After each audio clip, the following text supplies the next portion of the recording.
آج یوم وصال ہے مفتی محمد سعید کا، جو کہ بانی ہے جموں کشمیر پیپلز ڈیموکریٹک پارٹی کا۔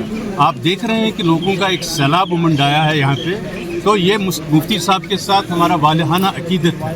میں نے پہلے بھی بتایا کہ مفتی صاحب پہ کسی کی اجازت داری نہیں ہے، ہر جموں کشمیر کے فرد کا تعلق اور ایک حق ہے مفتی صاحب پہ، لہذا مفتی صاحب ایک تحریک ہے، ایک کھلی کتاب ہے، مفتی صاحب ایک آواز ہے، اور مفتی صاحب حقوق کشمیریوں اور جموں کشمیر کے ہر ایک فرد کے حقوق کا تحفظ ہے۔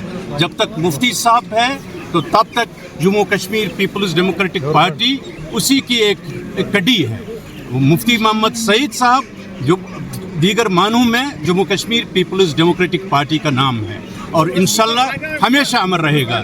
جہاں تک کشمیریوں کا تعلق ہے، ان کے حقوق کا تحفظ اگر ممکن ہے، وہ صرف اور صرف مفتی محمد سعید صاحب کے ساتھ وابستہ ہے، اور انشاءاللہ تعالی انہی اصولوں پہ اسی اعماء پہ ہماری جو قائد ہے وہ قائم و دائم ہے، اور جموں کشمیر پیپلز ڈیموکریٹک پارٹی کا ہر ایک فرد اس پہ قائم و دائم رہے گا۔ مفتی محمد سعید صاحب زندہ باد، مفتی محمد سعید صاحب زندہ باد، مفتی محمد سعید صاحب زندہ باد، زندہ باد، زندہ باد۔